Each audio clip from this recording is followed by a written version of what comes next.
All right. What we're going to be talking about tonight are strategic responses when your partner is open to preemptive bid. So let's get some definitions of terms first. If you are lucky enough to hold 19, 20 points, maybe 5 or 6 tricks in your own hand and a fit for partner, we all know what to do with those hands, right? We're going to bid game, and we're going to expect partner to make it, and if they don't, we're going to be disappointed. So we're not talking about those hands. We're not talking about the hands where you have enough strength, enough high card points that you feel that partner can make game just based on their long suit. We're talking about those hands where you have good fits, but perhaps not quite enough strength to even think game might even be possible. And how you can make it difficult on the opponents by responding to partner in those situations. So it's a strategy of creating problems for your opponents and making their life more difficult. A preemptive bid, for purposes of this lecture, will be considered a week 2 bid or a preemptive of 3 bid opener, or even a 4 bid for that matter. And when we're talking about the strategic response, as I said, we're talking about the strategy of pushing the bid up to your opponent's detriment. The things that you need to consider are the vulnerability, the number of trumps you and partner hold between your 2 hands, your aces and your kings in non-trump suits, how the bidding's gone thus far, and your distribution. Those are kind of the 5 key factors that you need to be thinking about. A good fit in terms of a preempt is like 9 or more cards. It's usually 3 or more cards if partner is open to week 2 bid, and usually 3 cards even if partner is open to 3-level preempt. So we're talking not just about an 8-card fit, we're talking about a really good fit in terms of the number of trumps you have between your 2 hands. The vulnerability is important because of the scoring. We're going to go over that. And aces and kings, my partner and I play very disciplined preempts. Our preemptive style is a very disciplined style. We usually have 2 of the top 3 honors if we're opening at the 3 level. And we will usually have either 2 of the top 3 or 3 of the top 5 for a week 2 bid. We're not going to have the jack and 5 little ones, or the queen and 5 little ones. Now, how many of y'all in this room have very loose preemptive agreements with your partner? Okay? And everybody else has kind of discipline? Okay? For those of you that have loose styles, this is what I'll say. If you would open a preempt on queen and 5 more, queen 6, would you also open a week 2 if you had ace king and 6 of them? So, would you? If you will open a preempt on both of those very different hands, your partner never knows what to do. Your partner will always be guessing. Does she have ace king 6 this time, or does she have the queen 6 hand? Does he have, 6 headed by the 10, or ace king jack 6? And it's impossible for your partner to make good decisions. They're going to be continually guessing about what the right thing to do is. Yes? But there's ways to find out how strong your preempt is. Yes, but we're not talking about those times. We're talking about strategic responses. And in strategic responses, it's all about forcing your opponents to guess quickly, not giving them time to find things out. Okay? If your partner, let's take a 2-level bid first off. The example I gave you at the bottom of page 1 is that your partner opens 2 hearts, showing a 6-card heart suit. The way I play it, 2 of the top 3 or 3 of the top 5 honors, and 5 to 10 high card points. Okay? So I would think that partner's hand might look something like the singleton spade, ace queen 6 of hearts, 3 small diamonds, 3 small clubs. Actually, y'all, that singleton spade is just kind of what I wish partner had. I'm a glass half full kind of gal. So that's what I would like him to have. So look at the hand that I said that you had. A doubleton spade, king 4th of hearts, ace king 3rd of diamonds, and 4 small clubs. Even if your partner has 2 of the top 3 honors, how many heart tricks will y'all take? 6. And you'll take two diamond tricks, right? How many's that? 8. And we might be able to trump a spade if partner had 3 spades, right? That's 9. Are we ever going to take more tricks than that? So the chances of us actually being able to take 9 tricks are few and far between. Excuse me, 10 tricks is few and far between, right? So does that mean I should pass? So let's look at it from the other side. This is our hand. Let's think of it from the side of what our opponents hold. And this is the tricky part. So if partner has a singleton spade and I have 2 small, how many spades do the opponents have? So let's say, glass half empty. Let's say partner has 2 spades. So they would have 9 spades between their 2 hands, right? Everybody nod their heads or say yes. How many hearts do we have between our 2 hands? So one of our opponents either has 0 or 1 heart, correct? Okay.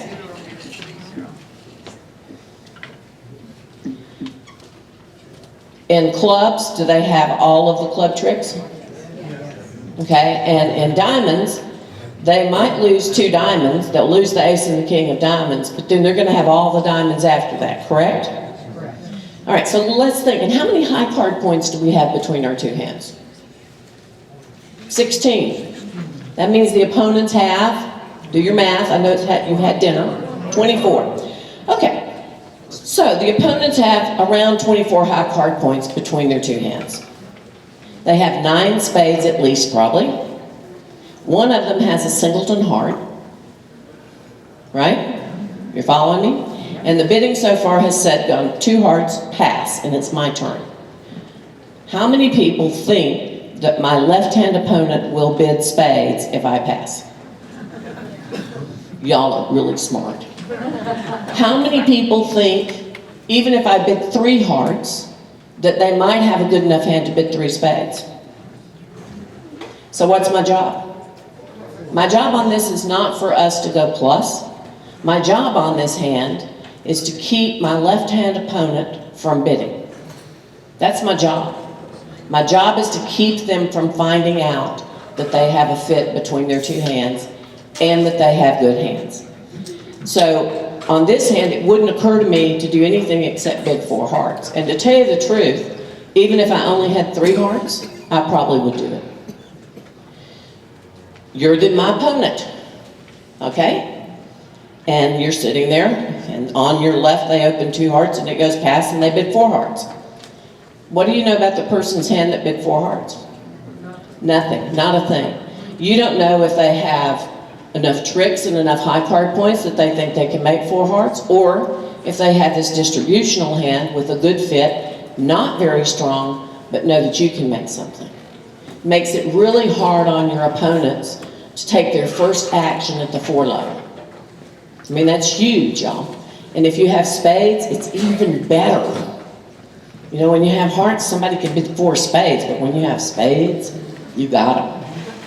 So that's the kind of thing we're talking about. I think what's very hard for people, especially when they first start thinking strategically, is this part. You're concerned about your hand. And you've reached a point you're thinking about what partner might have. But that next step of saying what that means to the opponent's hands, that's the tough part. Okay? What about vulnerability? And we're getting there. It's on page 2.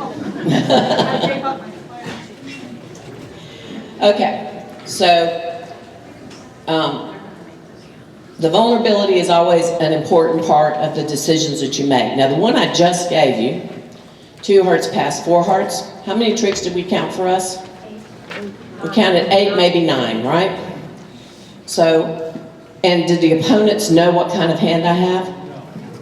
So that's almost a no-brainer. I mean, that's really something that you should just think about doing. So what I put for you here, this little thing, in case some of you didn't know. I thought most of you would, but in case some of you weren't, really thinking about how the points went. You should, when you make a preemptive strategic bid, in general, you should always be prepared, if the opponents have had any communication at all, that you will be doubled. Okay? Never calculate, oh, this is going to be a really good bid if they don't double me. Because they're going to, okay? So if you look at that, what you're going to see is the vulnerable double score and the non-vulnerable double, right? And everybody knows how many points you get if you make a gain, correct? Okay, so on this hand that we just had, the opponents were headed, if I let them bid, for either 420 points or 620 points in spades, right? So that's what I'm bidding against. If they're vulnerable and I'm not vulnerable, even if they doubled me, they would have to set me 4 tricks to get as many points as they got for their vulnerable game. And how many were they going to set us? 1 or 2, right? You should not vulnerable against vulnerable opponents if you have a good fit and some distribution. If you can count, at least 7 tricks for your hands, you should be bidding. These bids are not about how many high card points you and partner have between your 2 hands. They're about how many tricks you can calculate that you will take. Okay? Not about your high card points, about how many tricks you and partner can take. If you're vulnerable and they're not, how many tricks do they have to set you to make up for their non-vulnerable game? They're 420 points. 2. If they set you 2, they've got a better score, right?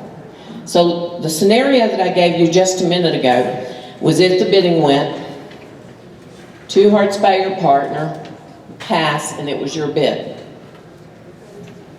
Correct? That is very different from 2 hearts, 2 spades, 4 hearts. You're still jumping to 4 hearts. What's the difference? They found their spade fit. This person has already gotten their 2 spade bid in, right? So they've got their fit. If this is north, south, east, and west, or north, east, south, and west, West knows that his partner has points, enough to have overcalled at the 2 level, right? So he's got that information already. They've already found their fit. Part of the strategic reason for bidding is to keep them from talking, right? Well, they already did. So in that situation, you need to be conservative about bidding a 4 heart bid if you're vulnerable and they're not. Right? In a situation where they haven't had time to talk, your job is to keep them from talking. If they've already talked, your job is to make it more difficult for them, but half of your goal is already lost. You've already lost it. So what can you gain by bidding even after this person is overcalled? Okay? One of the things that happens, if it goes 2 spades and you bid 3 hearts, what can West do? They can jump to 4 spades with a fit and show extra values, right? They can Q bid 4 hearts, telling their partner, I have a really good raise in spades, correct? Or they can just bid 3 spades, showing a minimum hand. When you jump to 4 hearts, what are they faced with? Pass or bid, right? So you took away part of their communication. You took away West's opportunity to tell partner, I have a minimum hand, a kind of good hand, or a great hand for you. So that's a worthwhile 4 heart bid. I'll also tell you another thing. This is, I've been playing bridge for like 50 years, 52 years.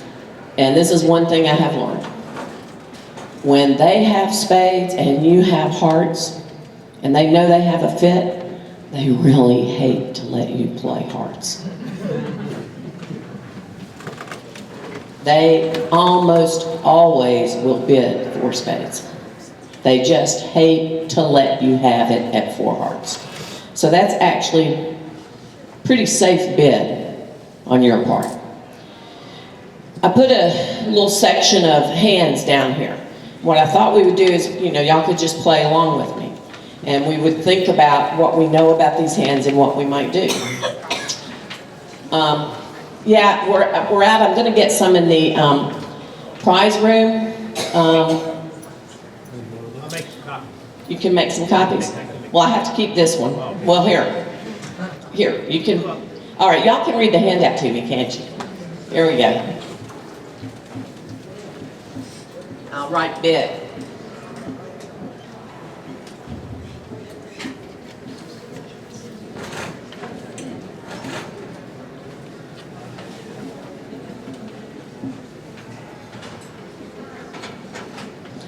So your partner opened 2 spades, and your right-hand opponent passed, and this is your hand.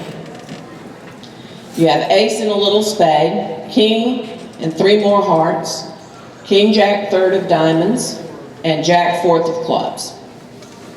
So first off, you have 12 high card points, don't you? And if your partner has 6 good spades, how many spade tricks do you have? 6. If partner has 6 good spades, what's the maximum that they can have other than their 6 good spades? Maybe an ace of hearts, an ace of diamonds, or an ace of clubs? Maybe. They can't have an ace and a queen, can they? Because all of a sudden now they're in a range of an opening hand, correct? Correct. So how many tricks realistically can y'all take on this hand if you play spades? You can take your 6 spade tricks and maybe one of your kings, and hey, if he has the queen of diamonds, maybe we get up to 8 tricks.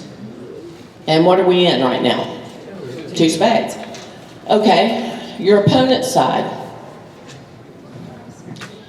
How many points did I say you had? 4, 7, 10, 12. Your partner has around 7. So the opponents only have, what they'd be, 21 points between their 2 hands. They have 5 spades between their 2 hands, because your partner is limited to exactly 6. So somebody probably doesn't have a singleton. There's probably 2 in one hand, 3 in the other. Would you like them to play hearts? You got 4 hearts. They probably don't have a heart fit either, because your partner probably has 2. Might have just 1. And you know your partner's only a spade, and y'all are going to get 2 spade tricks right away, and you still have some diamond tricks maybe, right? So on this hand, I wouldn't even bid. I would pass 2 spades. We're at the level of a bid that we can make. And I would prefer to try and set the opponents if they're vulnerable. They're going to have to bid at the 3 level, right? If I don't bid, I don't tell them anything about the hand, and I'm actually looking at probably 3 or 4 tricks in my hand. If it turns out that they pass, well, partner's probably going to make 2 spades. If you bid 3 spades, because you have ace and a spade, you're pretty good, I've got an opening hand, right? They're not going to bid. And what are the chances of your partner taking 9 tricks? You don't have an upside to bid. You're not going to take 9 tricks, probably. And the opponents, you have a good chance of setting them at the 3 level. And if you happen to set them 2 tricks, you've even done better than your first bid. So this is a hand I wouldn't bid on. Would any of y'all pass? Yeah, a couple of you? Good. All right, the second hand. We have a singleton spade. Somebody here, you know what, I'm going to give you your sheet back, and y'all are just going to call it out to me. The only reason I'm putting it up for the people in the back that don't have a sheet. So we have the singleton 5 of spades. What were our hearts? 4 little ones. 4 and 6. And our diamonds? King 4. If it's bigger than a 9, if it's a 9 or bigger, tell me. Clubs? Ace. And how does the bidding go? And then what is the vulnerability? Everybody's vulnerable. Everybody's vulnerable. Partner opens 3 diamonds. So what does partner have? 7 diamonds. He's going to have 2 of the top 3 honors, right? And is he going to have anything else outside his diamond suit? And if the opponents bid to the game level and make it, they're going to get 620 points, correct? How many spades do the opponents have between their two hands? At least 9. At least 9. I have a singleton. The most partner will probably have is 3. It's probably more likely to be 2, but the most is going to be 3. So they have 9 spades between their two hands. How many hearts do they have between their two hands? Probably 7 or 8. Someone might easily have a diamond void. Have no cards in the diamond suit, right? And I can take 1 club trick. So how many tricks can my partner and I take if we defend, say, 4 spades? 1 club and maybe a diamond. And if it's a miracle and partner leads a diamond and we win a diamond trick, and then he leads his singleton club, if he has one, to my ace and I let him trump, they still make 4. Right? How many high card points do they have between their two hands? 27. At least. Maybe well, 26 or 27. They probably have 9 spades. If I pass 3 diamonds, they're bidding. If I bid 4 diamonds, my guess is somebody might double for takeout of 4 diamonds, even if they don't bid 4 spades. How many tricks will I take if I bid 5 diamonds? Will partner and I take? We will take 7 diamond tricks, will we not? We will take a club trick, won't we? Do you think partner has at least 2 spades? So I can trump a spade. 7 plus 2, 7 plus 1 plus 1? 9. How many is that if I go down? 2. What's my minus score? 500. They double me. I bid 5 diamonds. They double. We go down 2. There's nothing wrong with this scenario. They get 500 points instead of their 620. And they're more likely to double 5 diamonds and sit, let you play 5 diamonds doubled than they are to guess to bid 5 spades. You might even be lucky if somebody doubles 5 diamonds and their partner decides, oh, I'm going to bid my major and it happens to be hearts. And they bid 5 hearts. That would be fun. We would like that. This is a hand I would jump to 5 diamonds. If the bidding went 3 diamonds by my partner and my right-hand opponent bid 3 spades, I would still jump to 5 diamonds. Why? I take away a 4 no trump bid, correct? I take away a Q bid. They weren't going to have the jump. They were always just going to have to bid 4 spades, but they still were going to have a Q bid of 4 diamonds to show a good spade raise. So I eat up all their bidding room. I make them decide bid 5 or go home. Okay? Next hand. And y'all, I'm one of those people, if y'all have a question, if this doesn't make sense to you or something like that, y'all talk to me about it and we'll sort it out while we're still on that hand before I erase it, all right? But everybody just nodded their head. You got that one, didn't you? All right. Another thing about this is you will develop your own style. Some people are very comfortable being a little more aggressive. Some people, it just scares the bejesus out of them, right? But I'm giving you hints that I hope will help you to be smart about it. Hand 3. 3 small. 3 small. 3 small. Again. Ace, king, little. Okay? 4 small. How'd the bidding go? What's the vulnerability? You're vulnerable, they're not, and your partner opens 4 clubs, and they pass. You're vulnerable, they're not, and your partner opened 4 clubs. 6 clubs. So how many tricks does partner have? Okay? And I have 4. So we probably are going to take 8 club tricks. Do I know for sure partner has the ace?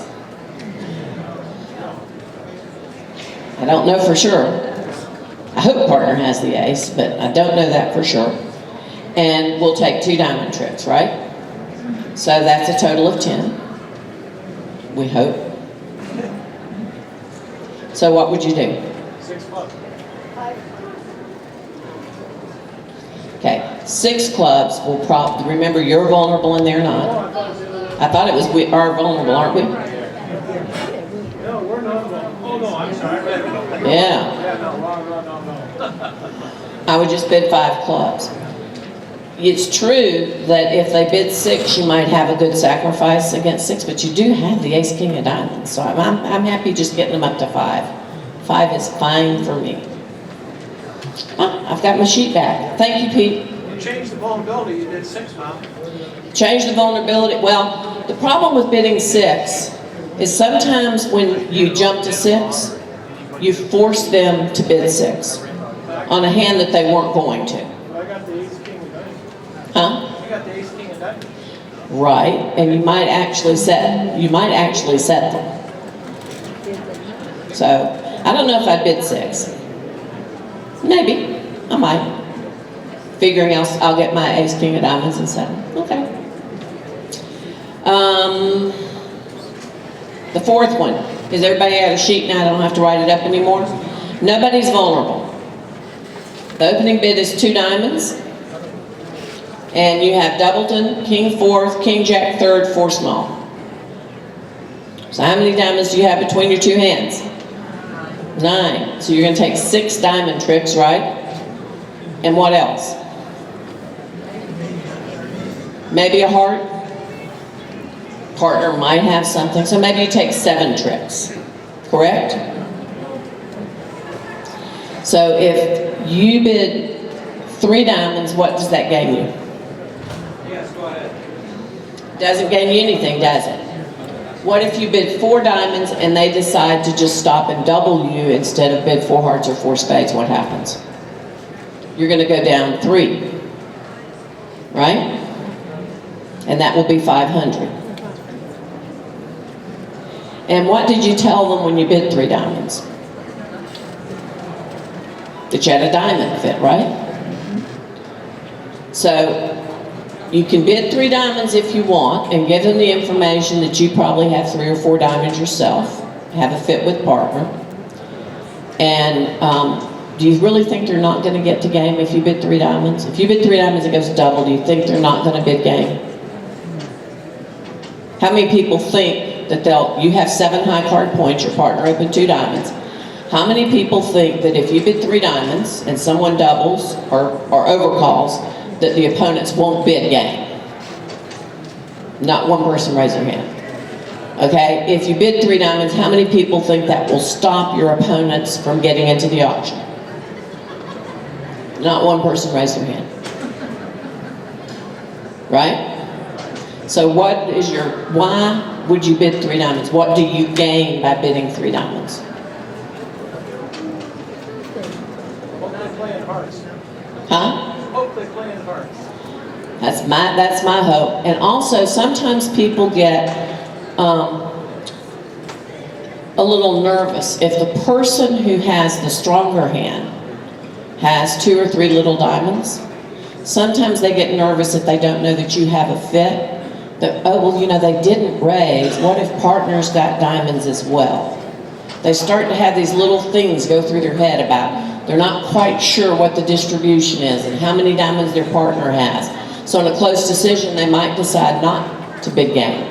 They might decide to stay low, hoping, you know, thinking that partner might have diamonds. If you raise diamonds, they're going to know, if they're looking at 3 small, they're going to know partner has shortness in diamonds.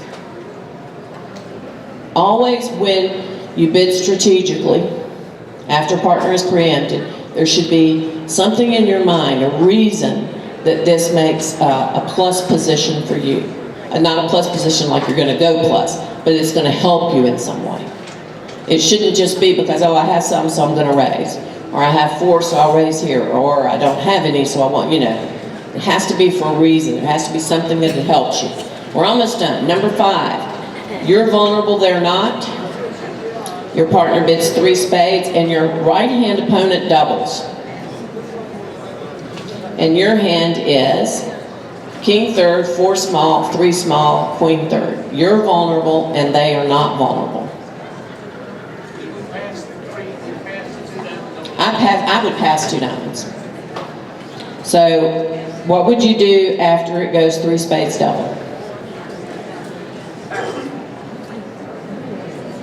If you pass, then your left-hand opponent has to bid, right? And they're going to bid at the 4 level because they have to, correct? If you bid 4 spades and they bid 5 hearts, or 5 diamonds, or 5 clubs, then what does their partner know? That they've got value. If you pass and they bid 4 hearts, what does their partner know? Not a darn thing. You don't ever intend to compete. You're actually looking at a hand that vulnerable. If you bid 4 spades and they double, you're going to go down. Gosh, you got 6 trips, so you're going to go down 4. You know, I'm hoping that they bid over 3 spades double, y'all. I mean, I'm like, please bid. We're going to go down 5. I've got 3 trumps and we're still going to go down 800. Would you please bid? So I don't want to do anything to dissuade them from bidding. I don't want to be doubled. And I don't want my left-hand opponent to be able to make a free bid. You know, you don't have to bid anymore. Oh, partner, I've got some strength, because they chose to bid over 4 spades. I would pass. I would always pass. Last one. Do we have time for the last one, or is it? Well, yes, I'll do it in a minute. Is that good? We're not vulnerable, they're vulnerable. The opening bid is 2 hearts.